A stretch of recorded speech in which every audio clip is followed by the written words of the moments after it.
So let us look at the standards we are yet to cover. So AS1 is supposed to be done, 2 is supposed to be done, 3 is supposed to be done, 4 is supposed to be done, 5 is supposed to be done, 6 does not exist because it's now 10, 7 is supposed to be done, 8 does not exist, 9 is supposed to be done, 10 we will do, 11 is supposed to be done, 12, 13 is supposed to be done, 14 is already done with comparison with Ind AS and IFRS, and then 15 we have already completed, 16 is supposed to be done, 17 segment reporting theory we have discussed over, 18 is supposed to be done, 19 we did discuss, and then 20 earnings per share we discussed, 21 consolidation is over, 22 taxes is also over, 23 associates is over, 24 we are yet to do, 25 discontinued interim financial reporting is over, and then 26 intangibles is to be done, 27 is over, 28 is over impairment, 29 is supposed to be done. So these are the standards which we are yet to do. Let me see what I can cover for today, and then if required we will do it tomorrow also for another 2-3 hours based on today's schedule. Okay, now to start with AS1, not great differences. Only important thing is under presentation of financial statements, Ind AS says there is no concept of extraordinary items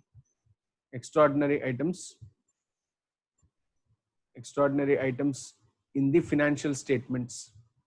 This is the only key which is important for you from AS1's perspective. Otherwise, the standard looks easy. The standard is easy only.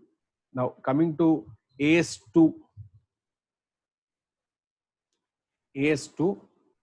Let us first discuss the standard. Then I'll tell you what comparisons we have with Ind AS. AS2 talks about valuation of inventory.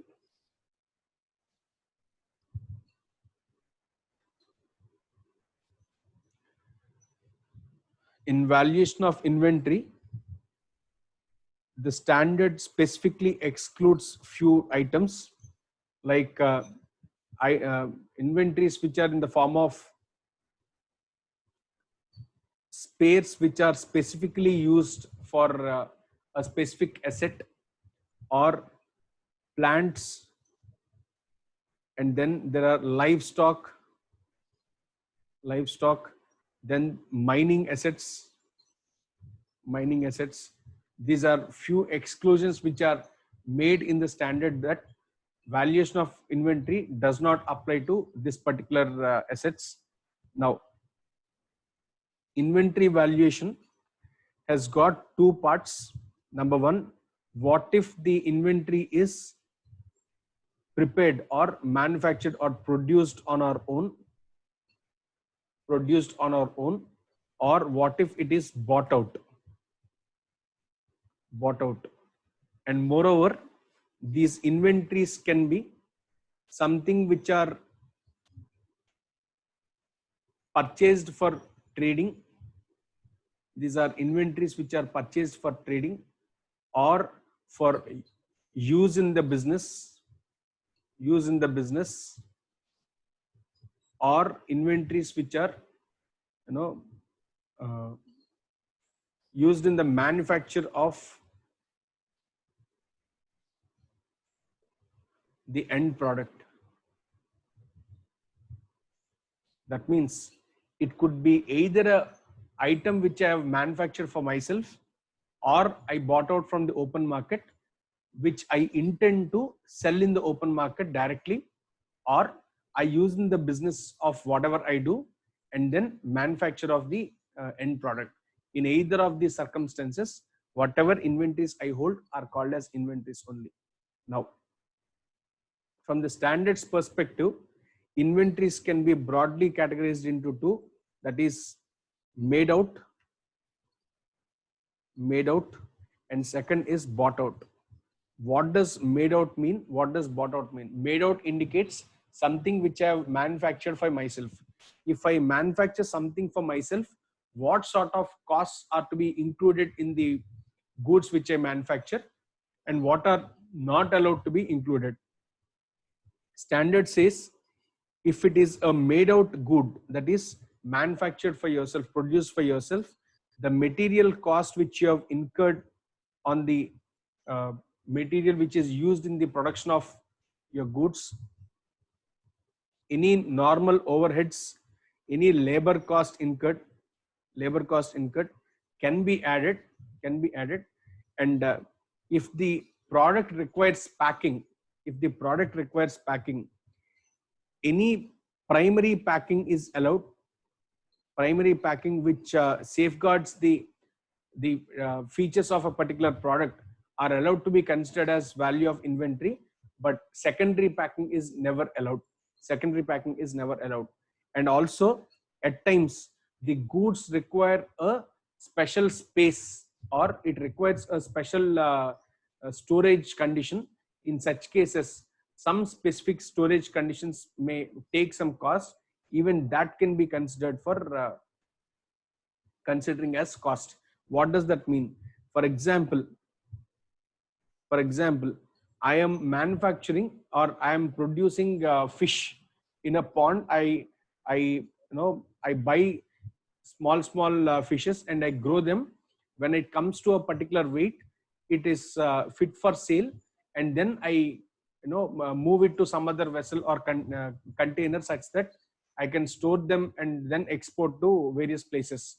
Now, for that, I need a special devices which are required to store the goods such that these goods are saleable.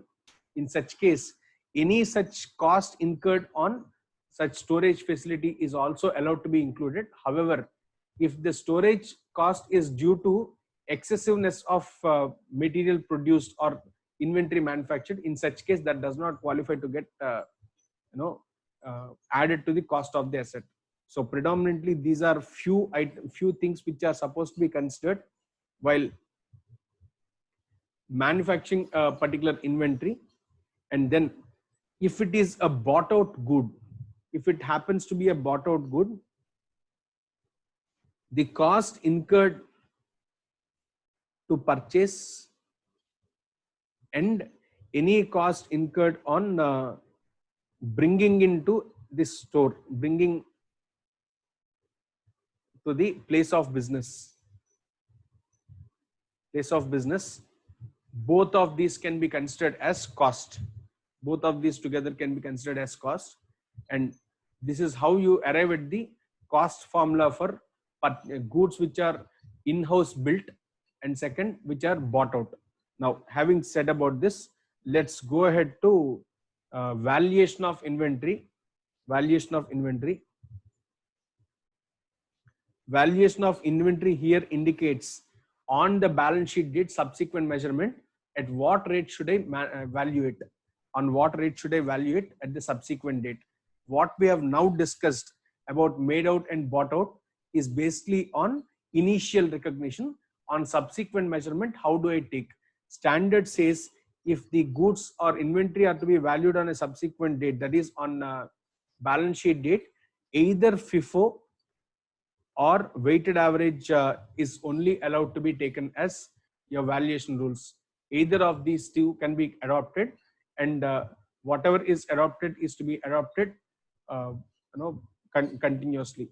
Now, any change in these two methods, in these methods, is no more considered as change of accounting policy. It is only considered as change in accounting estimate. Accordingly, your valuation would be done. Now, this is broadly what standard says in AS2. I'm not going too deep like how IPC students go, because I think at final level, the maturity of the questions would be slightly different. Hence, I'm giving you a broad outer line. Now, differences between AS and Ind AS, if you observe. Firstly, with respect to service providers,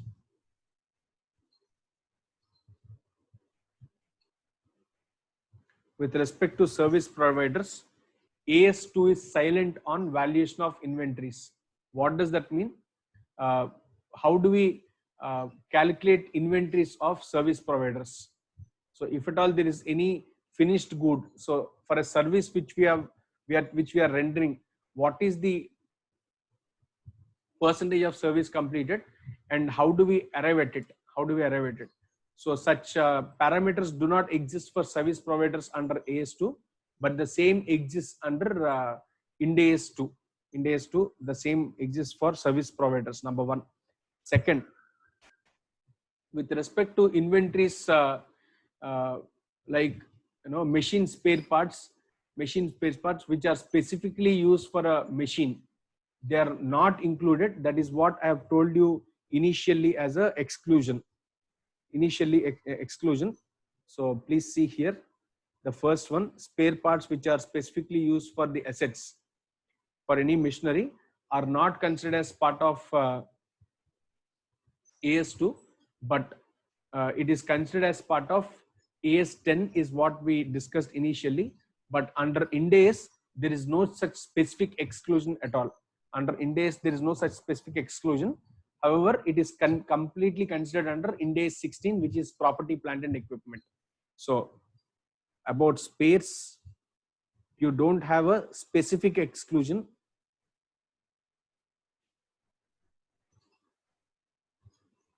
Under Ind AS 2. Under Ind AS 2. Okay. Next. Now, third, subsequent recognition of cost or carrying amount.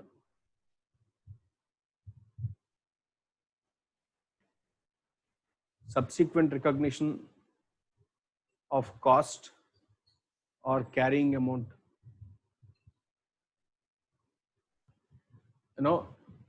With respect to subsequent recognition of cost and carrying amount, Ind AS 2 has given guidelines, but the same does not exist in AS2.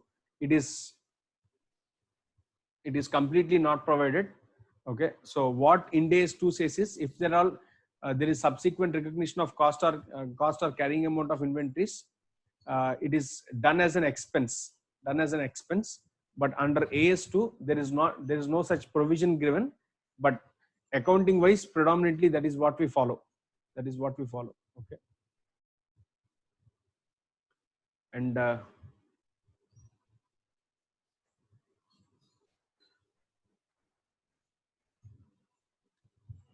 next difference,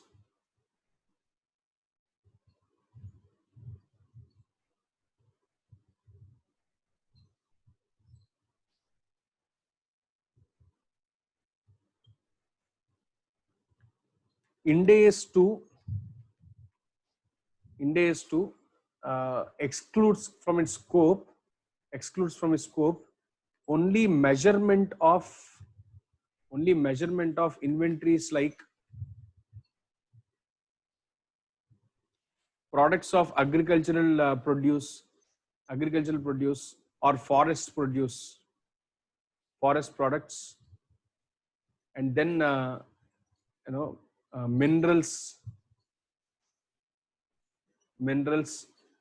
products, etc. But when it comes to AS2, these items itself are out of the scope. That means Ind AS 2 has got dealing with all these products, but any measurement criteria are dealt by those individual standards under Ind AS. Okay, but under AS, completely these goods are kept out of the scope of AS2. So that is another big difference. And then reversal of write down of inventories. If you see, Ind AS provides detailed guidance in case of subsequent assessment of net realizable values. That means any subsequent assessments. So say you have, how much is the amount of net realizable value, NRV, for a particular good. So that is supposed to be calculated. And it also deals with reversal of write down of inventory. That means if I have taken wrong NRV earlier, that is I have taken it a lesser NRV earlier, now the NRV has become greater. In such case, standard allows you to reverse the amount of expense what you have charged to P&L at a later point of time. But AS2 does not provide for any of such features. Okay, so broadly these are few differences what we see under AS2 and Ind AS 2. Now next let's move to AS3.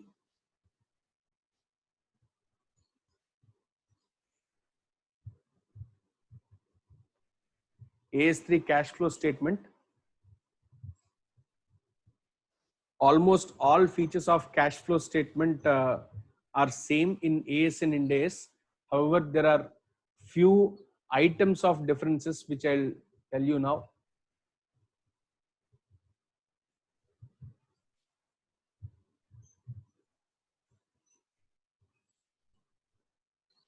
Now, first and foremost important thing, for a cash flow statement under AS, you have something called as extra cash flow before extraordinary items and all.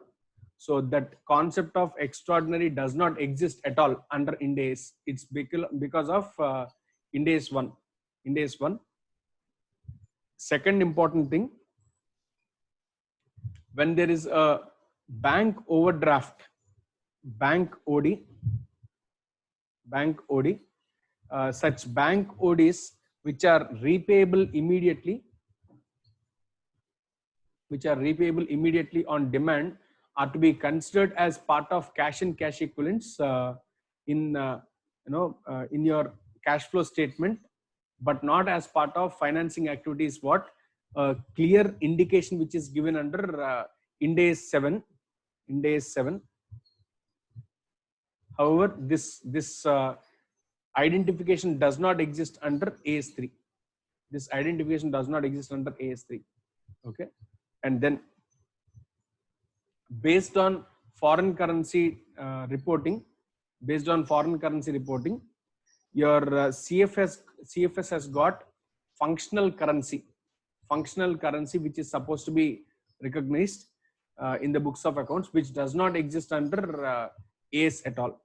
So there is something called functional currency. Okay, which is not at all there in AS. So let's keep that functional currency discussion for a later point of time. For now, there's something called functional currency, that is nothing but operating currency, the currency in which I operate my business. Okay, next.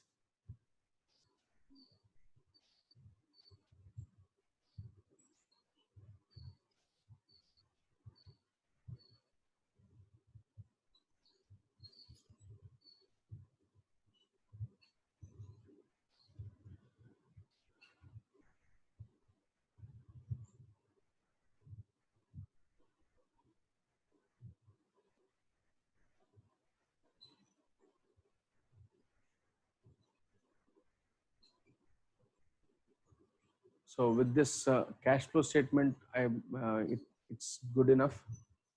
So let's go to next standard,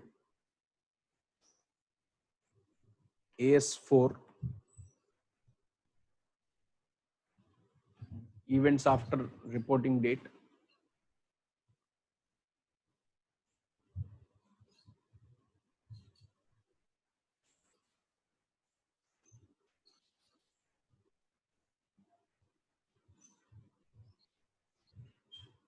No.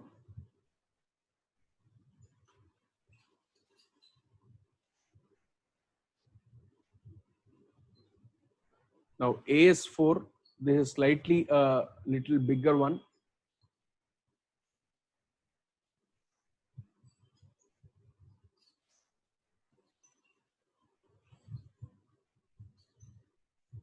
So events after balance sheet date, events occurring after reporting date, that is balance sheet date. So what all should be considered in the, what all should be brought into is what we need to understand here. That is from disclosures of material non-adjusting events in the financial statements. So if there are any non-adjusting events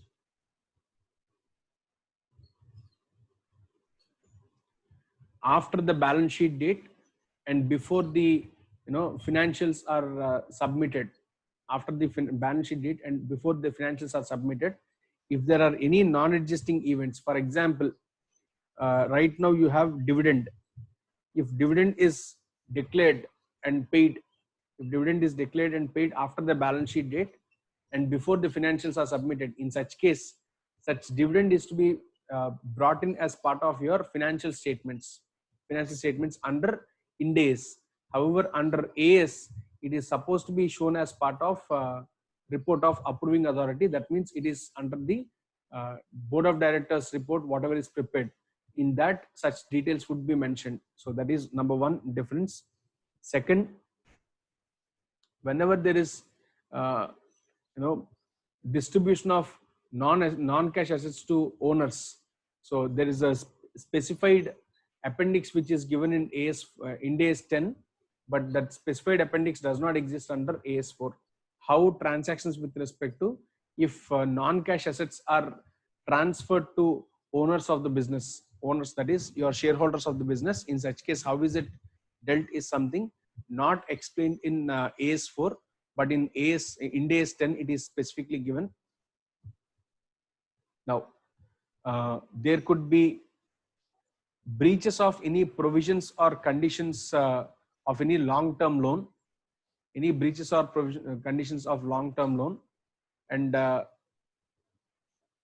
these may become payable immediately after subsequent period. That is, on demand, it may become payable subsequently. In such case, any such amounts payable due to breach of contracts, these are treated as adjusting events under Ind AS. So any changes which are due to breaches,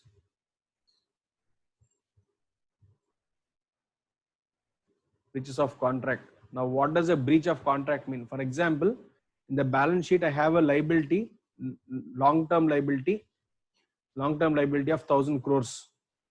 Because I have not paid these 1,000 crores, after the balance sheet date, I got to know that I'm forced to pay this in next 3 months or 6 months. That means now I have to convert it into a current liability. So what standard says is, even though it is a long-term liability on the balance sheet date, because of the condition which has arose after the balance sheet date, you're supposed to move this from long-term to, you're supposed to now hereafter show it as current liability. Okay, on the balance sheet date, so you are supposed to reclassify it to current liability. However, that does not exist in AS 4 at all. Okay, now if there is any impact on going concern, for example, this is the right period where you will see this impact due to corona impact. There are many companies which might move from a going concern based accounting to NAV based accounting, that is realizable values accounting, because there are few companies which might die out during this next phase of lockdown and all. So in such cases, if it is clearly evident after the balance sheet date but before the financials are prepared that the company might not be in a position to continue with the going concern, in such case the last year's financials, that is up to 31st March itself, are to be prepared taking into consideration without going concern. That means going concern cannot be stated to be in existence under for such entities. Now this condition need not exist on the balance sheet date to test for 31st March, to test for going concern on 31st March. Even if it is after 31st March, still you are supposed to test for going concern if the financials are not yet prepared. But same clauses and criteria do not exist in AS at all.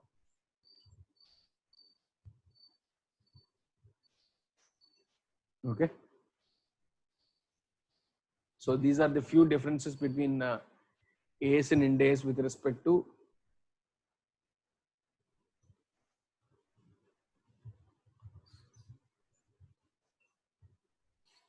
now. Coming to AS5, policies, accounting estimates and errors.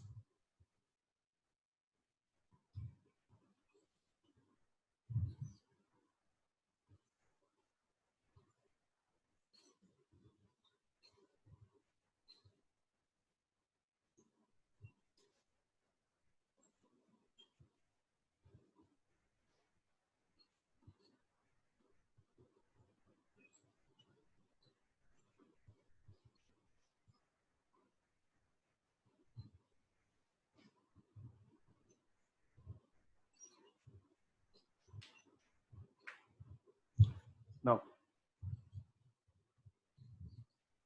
AS5 and Ind AS 8 only. 8.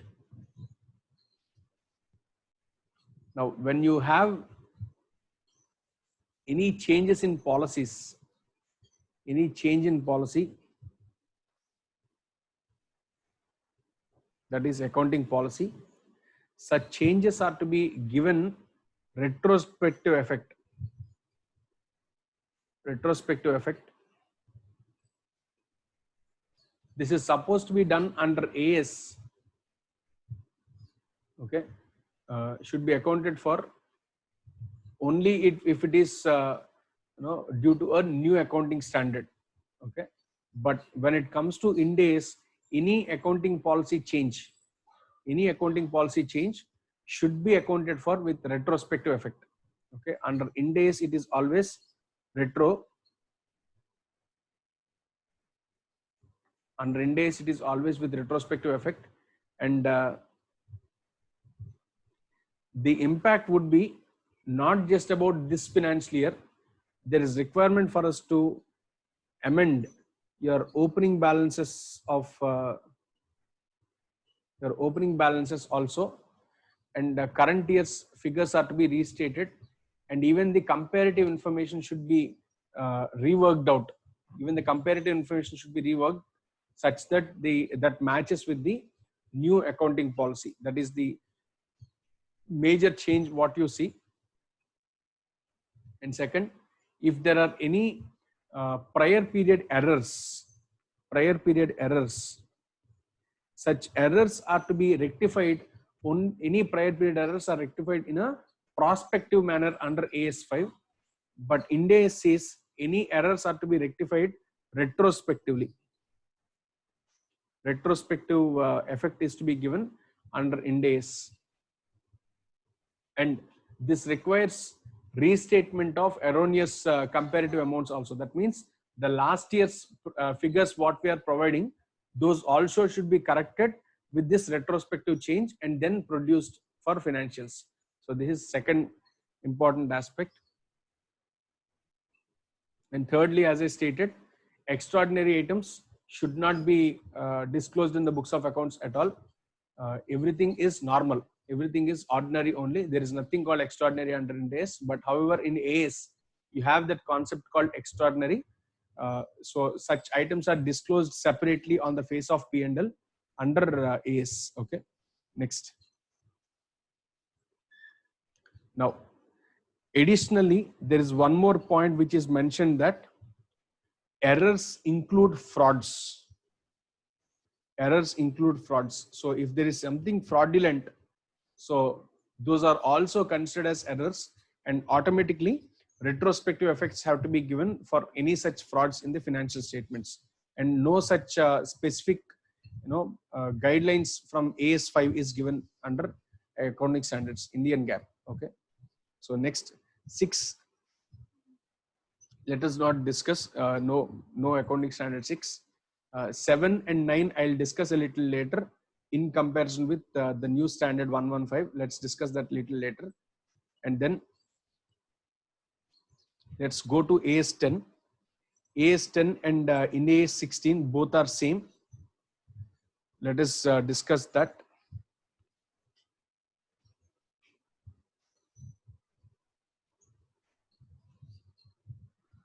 Standard has broadly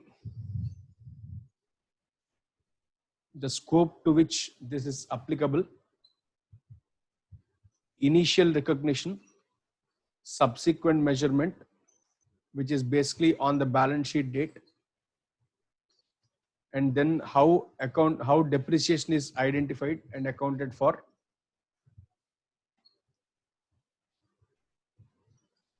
There are few special cases like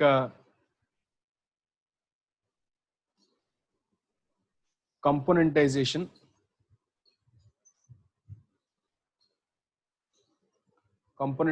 which you need to observe, and then disclosures. Now, let us understand each of these. What is a property, plant and equipment? So standard says any asset which is used in the furtherance of business,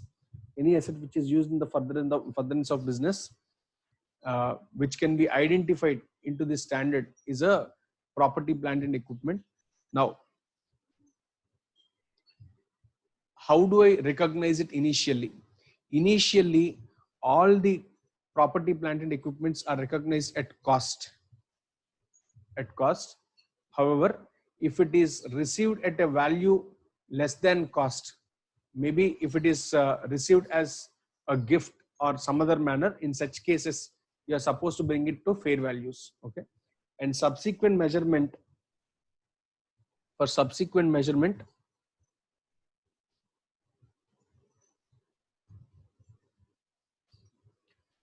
there are two models which are given under Ind AS, which is number one, cost model.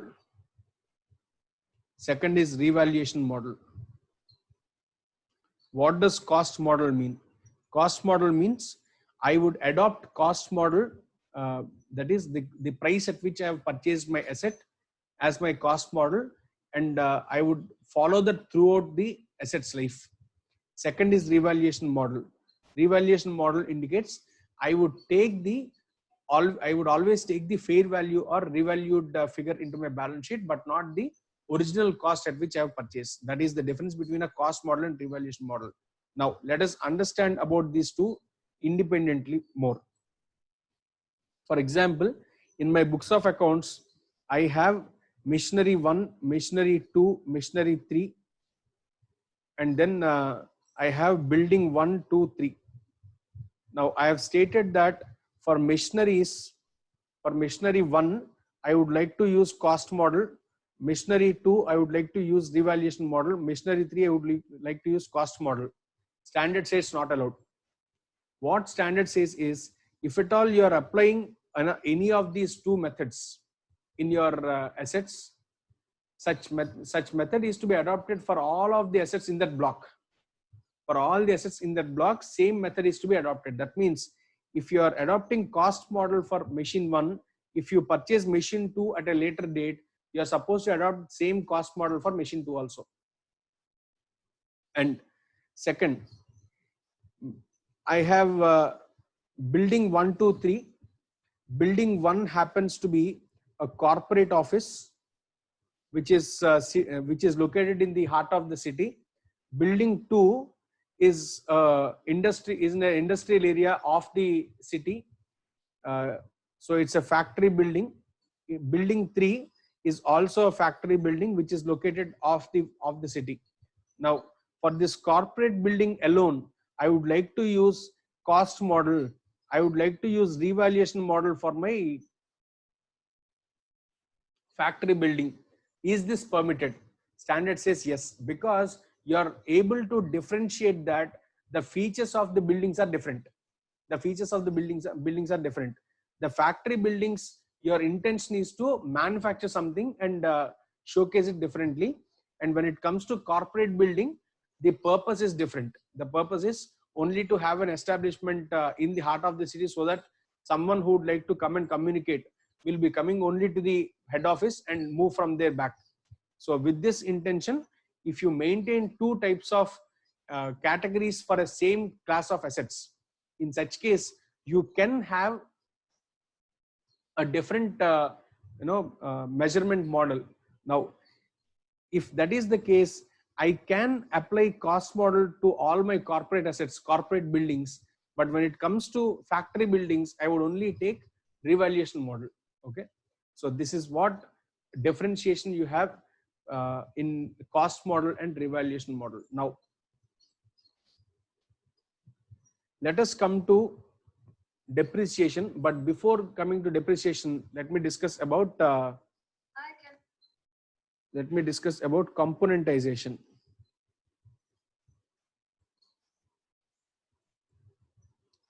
Componentization is a beautiful concept which is brought out only through the standard, where your assets are allowed to be written off over their real life. Now what is this basically about? Say, take an example of a car. Think that this is car. Don't comment on my drawing skills. Now this is a car. In this car there is an engine. Say this is front side, two lights are there. Say there is engine, there is seating capacity, and there is a steering, there is dicky. You have space behind to store also. Now in this entire car, machine generally has 20 years of useful life. The interior what I have has got 5 years of useful life. The exterior has got say 10 years of useful life. 10 years of useful life. If this is the assets, each assets description, and each of these assets are independently usable, reusable. In such case, what standard says is the car is not supposed to be charged to depreciation considering a single useful life for all of these assets together. That means, say if these years are not identified for each of these parts of car, maybe I would have written off this entire car over 10 years. Now if I write it off over 10 years, I am actually charging more depreciation on this machine, that is the engine, which I am supposed to write off over 20 years, I am writing off over in 10 years. That means I am over depreciating in 10 years. Another way, if you see, the interior which is supposed to be depreciated over 5 years, I am lagging it by another 5 years.